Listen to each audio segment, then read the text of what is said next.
नमस्कार, स्वागत है आपका संसद टीवी पर। मैं हूं मनोज वर्मा और आप देख रहे हैं हमारा खास कार्यक्रम मुद्दा आपका।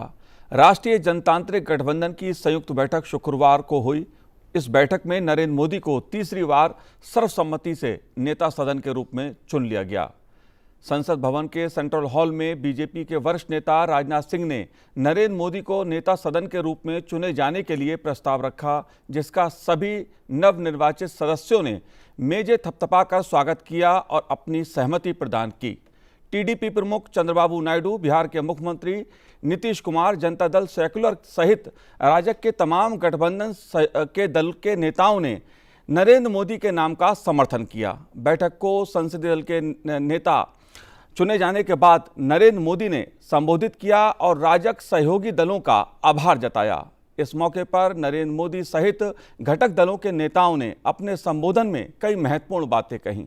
राजग बैठक का क्या संदेश है, क्या मायने हैं, मुद्दा आपका में इस पर चर्चा करेंगे और जो संदेश निकला है इस बैठक से उसको समझने की कोशिश करेंगे। मेरे साथ दो खास मेहमान इस समय स्टूडियो में मौजूद हैं। दैनिक जागरण के राजनीतिक संपादक आशुतोष झा जी हमारे साथ इस समय स्टूडियो में हैं। आशुतोष जी, आपका स्वागत है संसद टीवी पर। साथ ही हम बात करेंगे वरिष्ठ पत्रकार प्रदीप कौशल जी से। प्रदीप जी, आपका भी स्वागत है संसद टीवी पर। और शुरुआत आशुतोष जी मैं आपसे करूंगा। संयुक्त बैठक राजग की, और इस बैठक में सर्वसम्मति के साथ नेता सदन चुना जाना नरेंद्र मोदी का, क्या संदेश है इसका? और इस बैठक में जो बात उभर के सामने आई, क्या मायने हैं उसके? देखिए, पहली बात तो ये है कि एनडीए बीच बीच में थोड़ा सा स्वरूप बदलता रहा है एनडीए का, लेकिन एनडीए के नेता तो पिछले 10 साल से नरेंद्र मोदी ही है जी। पहली बात ये। दूसरी बात, मैं थोड़ा सा, अगर आप बोलेंगे तो मैं थोड़ा सा पीछे लेकर चलता हूँ आपको, क्योंकि आज के दिन जिस तरीके से नरेंद्र मोदी जी ने एनडीए को डिफ़ाइन किया और ये बताया कि कैसे 30 साल से ये गठबंधन चल रहा है, मुझे याद आता है, प्रदीप जी को ज़्यादा अच्छे से याद होगा क्योंकि बहुत लंबे समय से कवर कर रहे थे, कि ये 1999 के आसपास में, जब वो शायद जनरल सेक्रेटरी हुआ करते थे ऑर्गेनाइजेशन में, उस समय उनसे ये सवाल किया गया था और बहुत प्रोमिनेंटली ये चीज़ें छपी भी थी। और उन्होंने कहा था कि एनडीए जो है ये किसी भी गठबंधन को, अब तक जो गठबंधन हुए हैं और भविष्य में अगर कोई हुआ तो भी उसको भी आउटशाइन कर देगा, इस तरीके का गठबंधन है, क्योंकि इसका कैरेक्टर वैसा है जी। उन्होंने रेनबो जैसी बात कही थी कुछ उस समय में, कि एक रेनबो है जिसमें सारे 7 कलर मिलके एक पूरा प्रकाश देता है, उस तरीके की बात उन्होंने की थी। आज उन्होंने फिर से इसको बताया भी। और जो दूसरी बात है कि एनडीए के घटक दल हैं, जिसको लेकर के कि आप देख रहे होंगे कि 2-3 दिनों से बहुत सवाल खड़े हो रहे हैं जी, खासतौर से जेडीयू और टीडीपी को लेकर के। अब उनके जो दोनों नेता हैं उनके भाषण, क्योंकि जब उनको चुना गया तो उनकी ओर से प्रस्ताव आया और उन्होंने जो अपनी बातें रखी उसमें वो क्या था, उन्होंने ये, दोनों नेताओं की ओर से ये बात आई कि मोदी जी, आप जिस डायरेक्शन में बढ़ रहे थे और आप जिस डायरेक्शन में बढ़ना चाहते हैं आप बढ़िए, हम बिना किसी शर्त के आपके साथ हैं जी। राज्यों की जो आकांक्षाएं होती है उसका थोड़ा सा हल्का जिक्र किया कि राज्य, किसी के लिए भी राज्य प्रगति करे, उनका ये, उनकी, क्योंकि एक राज्य के नीतीश कुमार मुख्यमंत्री हैं, दूसरे राज्य के मुख्यमंत्री बनने जा रहे हैं चंद्रबाबू नायडू जी, तो वो रखी। लेकिन ये कि मोदी जी आप बढ़िए, जिस डायरेक्शन में बढ़ रहे हैं हम आपके साथ हैं, ये एक बहुत बड़ी बात थी आज के परिप्रेक्ष्य में, क्योंकि सरकार गठन होने से पहले ही जो आशंकाएं थी वो निर्मूल होना सबसे ज़रूरी था और वो आज हो गया। प्रदीप कौशल जी, अगर इस बैठक की मैं बात करूं, एनडीए के जो सदस्यों की संयुक्त बैठक आज हुई है और उसमें जिस तरह से नरेंद्र मोदी जी ने जो बात रखी कि एनडीए जो है वो केवल एक अलायंस महज सत्ता के लिए नहीं है, बल्कि 3 दशकों का इसका एक ट्रैक रिकॉर्ड है, एक इसका इतिहास है, और ये जो अलायंस है, जो एनडीए है, वो विश्वास के पुल पर आधारित एक गठबंधन है जो देश के विकास के लिए, देश की सेवा के लिए दलों का एक गठबंधन है। आप कैसे देखते हैं उनकी इस बात को, जो जिस 3 दशक के इतिहास की वो बात कर रहे हैं? इसमें तो कोई दो राय नहीं कि एनडीए जो है वो 3 दशक पुराना है लेकिन हाल ही के कुछ वर्षों में एनडीए का जो स्वरूप बना, जो कार्यप्रणाली बनी, वो थोड़ी अटल जी के युग से थोड़ी सी भिन्न थी। पहले उसका एक संयोजक रहता था जिस पद के ऊपर अटल जी ने भले ही वो उसके अध्यक्ष थे, वो दायित्व जॉर्ज फर्नांडिस को सौंपा। उसके बाद शरद यादव भी रहे उसके कन्वीनर। लेकिन अब जो स्वरूप है एनडीए का, वो वापस से कुछ जो उसका मूल स्वरूप था उसके निकट है। हालांकि अभी ऐसी कोई घोषणा नहीं की गई कि उसका संयोजक किसी को नियुक्त किया जाएगा, लेकिन प्रधानमंत्री ने विशेष बल दिया सर्वमत के ऊपर, यानी आम सहमति के साथ कार्य करेंगे। और दूसरा जो सब लोगों ने मार्क किया कि जो बल था वो एनडीए को लेकर के, एनडीए के स्वरूप को, उसके व्यापक जो उसके अंदर गठबंधन है उसको लेकर के काफ़ी उसके ऊपर बल दिया गया। भाजपा को लेकर के कोई विशेष आग्रह जो है उसका सार्वजनिक प्रदर्शन नहीं हुआ।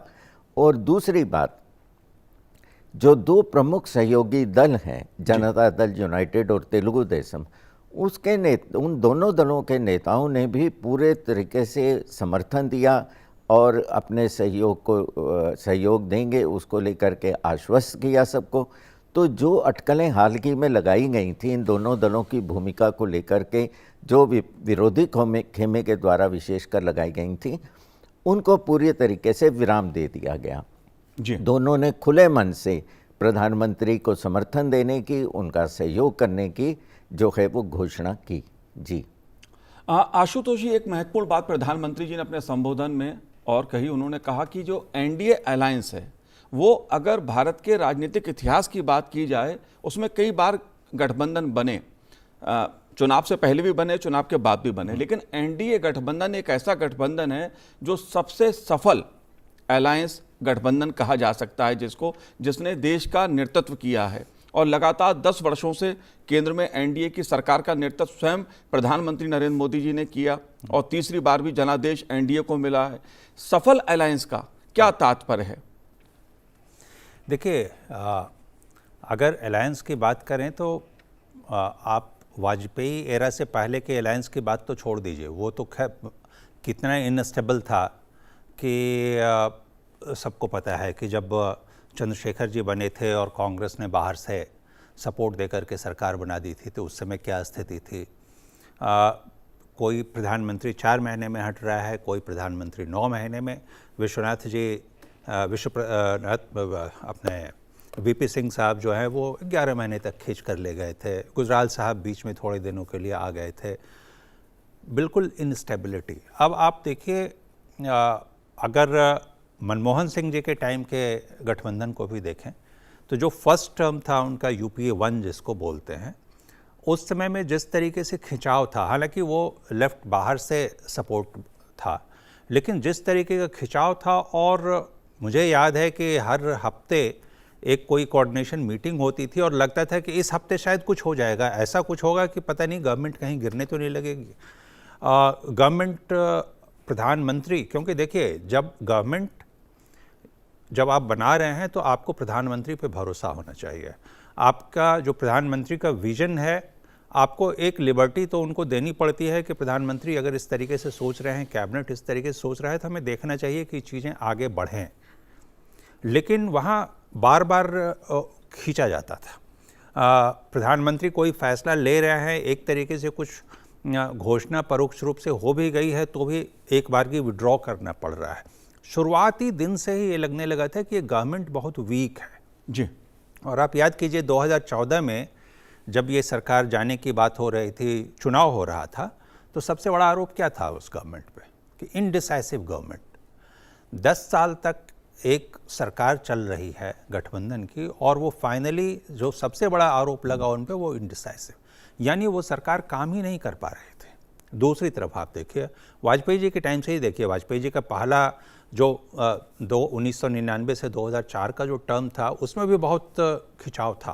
पहला 2 टर्म में नहीं कर रहा हूँ क्योंकि बहुत छोटा था, वो बहुत खिंचाव था। कुछ दल जो आज हैं वो उस समय भी थे, इसके अलावा भी बहुत सारे दल थे, कुछ 26-27 दल साथ में थे और एक प्रेशर दिख रहा था कई बार।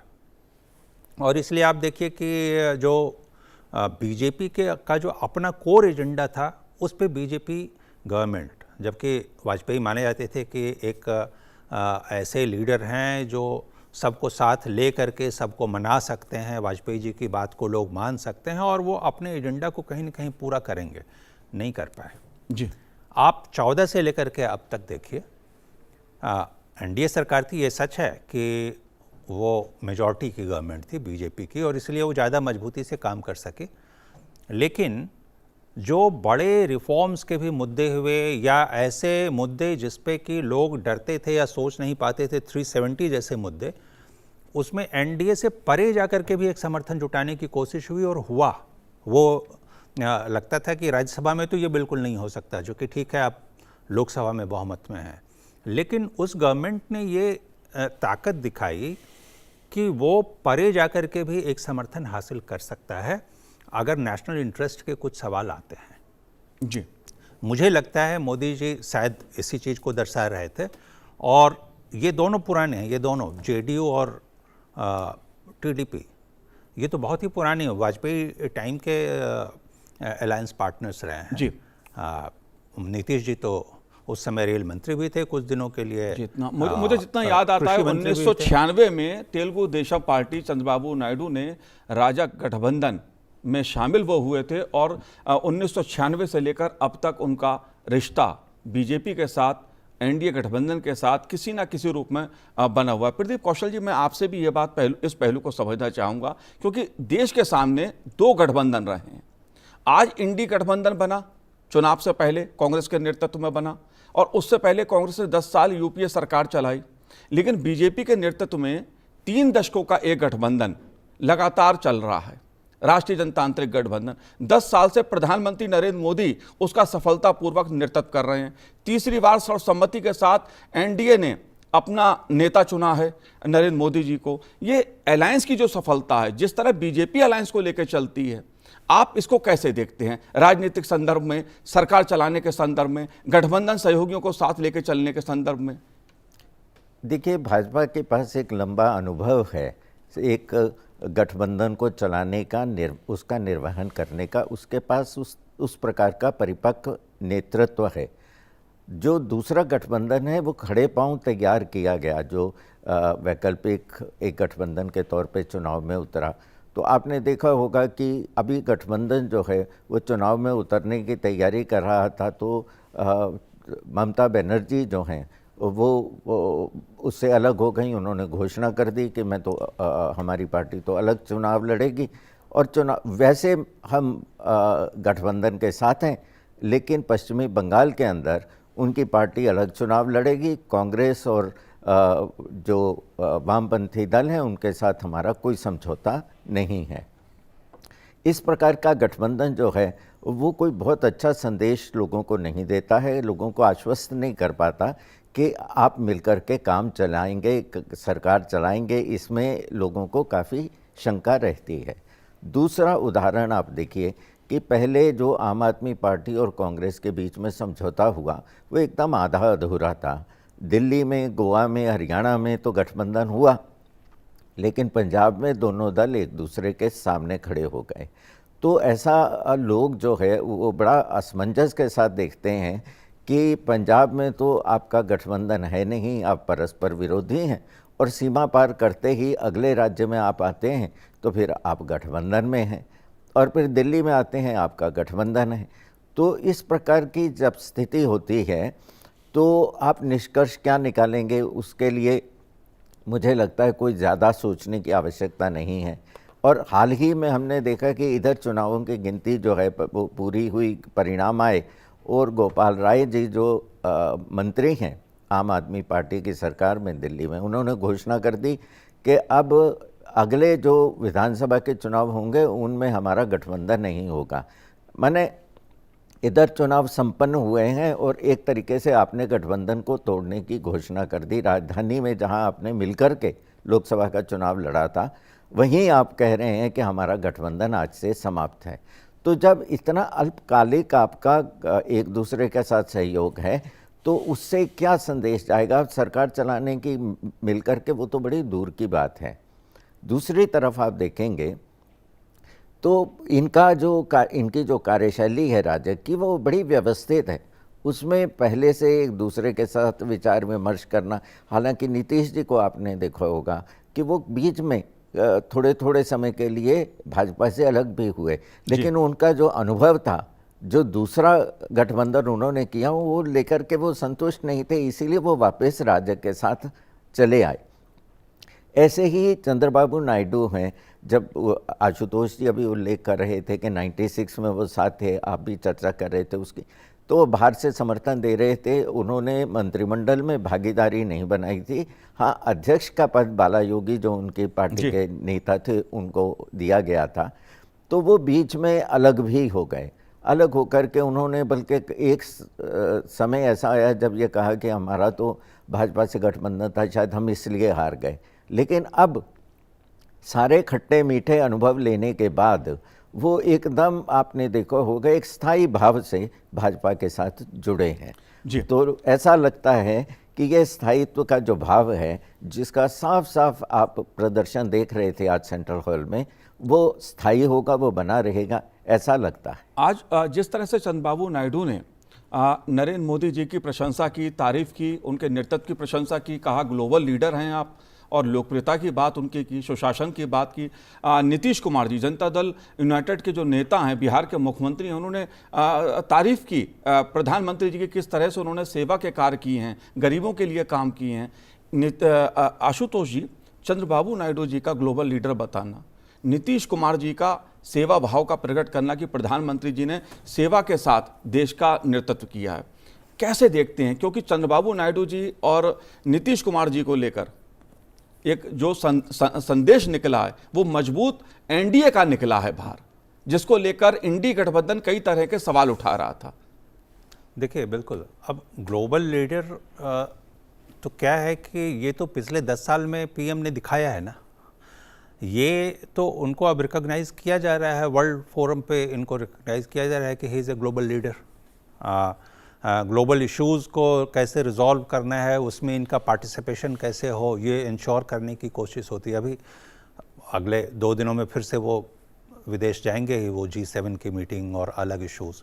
पिछले 10 साल में आप देखिए जो बड़े बड़े इश्यूज़ आए, चाहे वो यूक्रेन के हों, उसमें कैसे इन्वॉल्व होना है, इंडिया के हित को समझते हुए, उसको साधते हुए, इस पूरे क्राइसिस में कैसे हमें अमेरिका के दबाव से बाहर भी आना है, दूसरे वेस्टर्न कंट्रीज़ के दबाव से बाहर आना है, रशिया को भी साधना है, रशिया से हमें तेल भी इस तरीके से खरीदना है कि हमारा यहाँ जो कंज्यूमर है उसके लिए फ़ायदे की बात हो।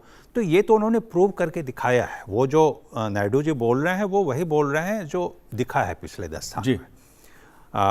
लेकिन और जो गरीबी और इसकी बात तो वो तो खैर फोकस रहा है। आज प्रधानमंत्री ने खुद भी ये चीज़ मेंशन किया कि कैसे पिछले 10 साल में 25 करोड़ गरीबों को उससे बाहर निकालने की कोशिश हुई है, सर्टेन मापदंड पर वो हुई है। लेकिन जो आप बोल रहे हैं कि एनडीए कैसे एक कोहेसिव है, एक साथ जुड़ा हुआ है, इसकी बात देखिए तो इसमें नायडू जी ने एक और बात कही कि ये जो जीत है, उन्होंने शायद अपने आंध्र प्रदेश की जो जीत है उसका वो शायद जिक्र कर रहे थे, और उसमें ये बताया कि इसमें प्रधानमंत्री की भी भूमिका है, क्योंकि वो वहाँ बहुत कैंपेन किए, और ये क्योंकि ये अनऑफिशियली भी जो टीडीपी के लीडर्स हैं वो मानते हैं कि इतनी बड़ी जीत है, इसमें इन्होंने बहुत मेहनत की और उसका असर रंग लाया है जी।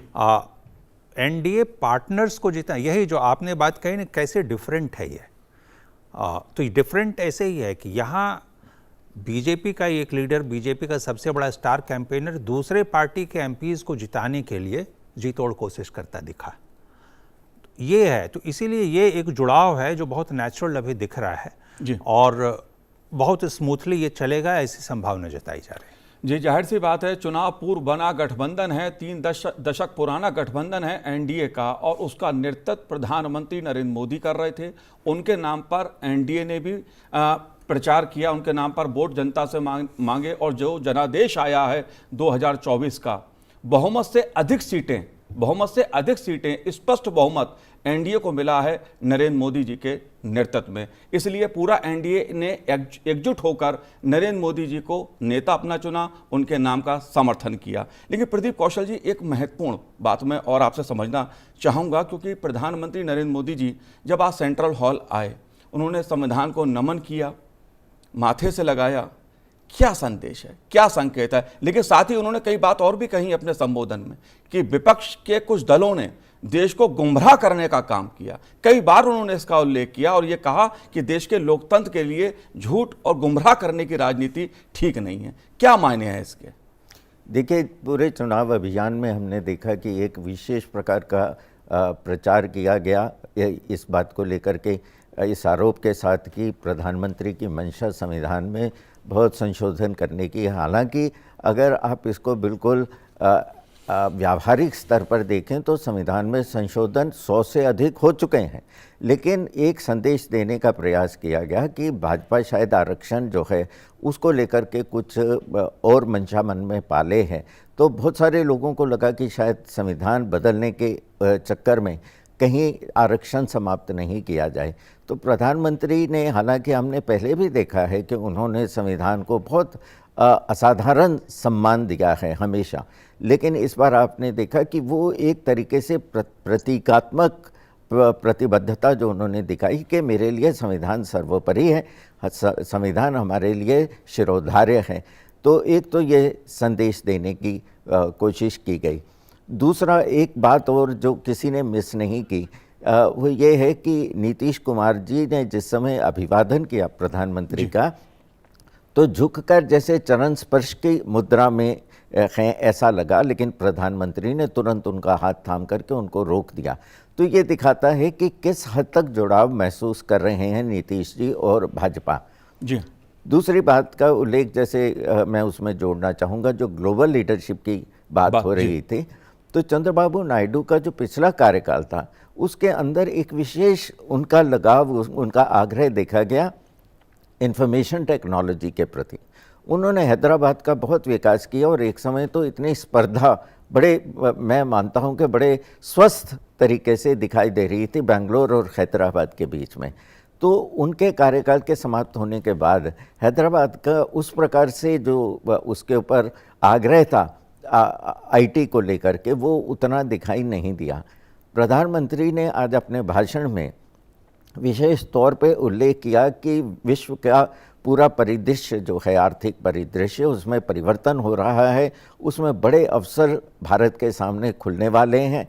तो जो राज्यों के अंदर जो नेतृत्व है, जो मुख्यमंत्री हैं, उनको ये उनके लिए आवश्यक है कि वो इस प्रकार की परिस्थितियां, सुविधाएं विकसित करें अपने राज्यों में कि वो अधिक से अधिक निवेश को आकर्षित कर सकें और उन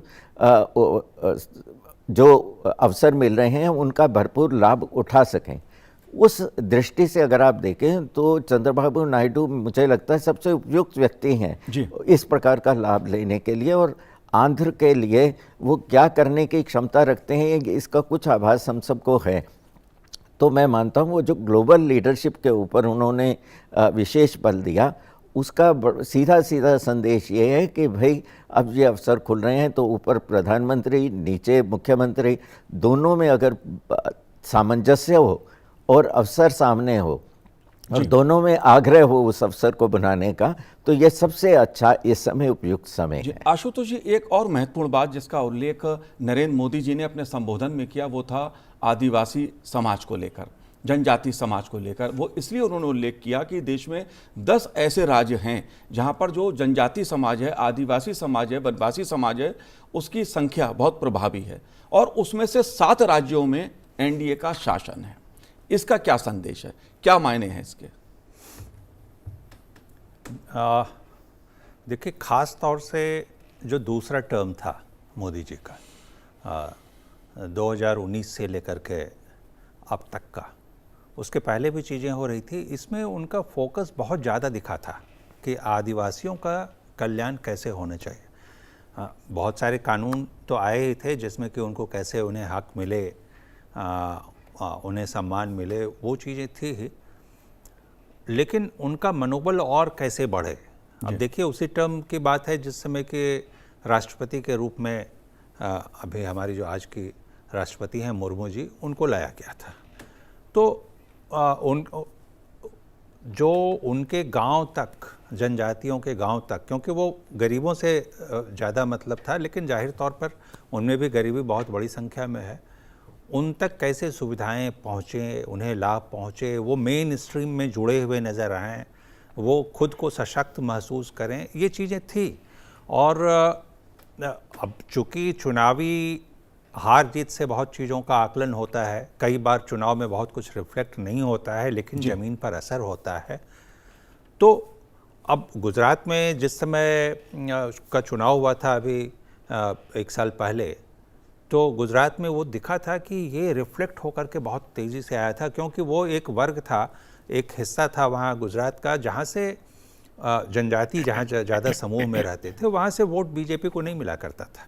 वो पारंपरिक रूप से वो लोग कांग्रेस के साथ जुड़े थे, एक बारगी वो दिखा। और ये चीज़ इस चुनाव में भी शायद वो यही बताना चाह रहे थे कि हमारा इम्पैक्ट वहाँ है, लोग महसूस कर रहे हैं कि मोदी सरकार के काम में। जी बिल्कुल। और इस तरफ इशारा भी नरेंद्र मोदी जी ने किया कि 10 सालों के राष्ट्रीय जनतांत्रिक गठबंधन की सरकार के शासन में देश ने तरक्की की, उन्नति की, सेवा के साथ देश की कल्याणकारी योजनाओं का क्रियान्वयन किया, जिससे गरीबी रेखा से करोड़ों लोग बाहर निकले। देश ने किस तरह उन्नति की, इसका भी उल्लेख प्रधानमंत्री जी ने अपने संबोधन में किया। राष्ट्रीय जनतांत्रिक गठबंधन की शुक्रवार की बैठक में नरेंद्र मोदी को तीसरी बार सर्वसम्मति से नेता सदन चुन लिया गया। घटक दलों ने सर्वसम्मति के साथ उनके नाम का प्रस्ताव किया और उसकी सहमति प्रकट की। जाहिर सी बात है, इस बैठक में समन्वय और सद्भाव और एक साथ चलने का एनडीए ने संदेश दिया। आप दोनों ने इस कार्यक्रम में भाग लिया, बहुत बहुत शुक्रिया, बहुत बहुत धन्यवाद हमसे बात करने के लिए। तो आज इस कार्यक्रम में इतना ही, मुझे दीजिए आज्ञा, नमस्कार।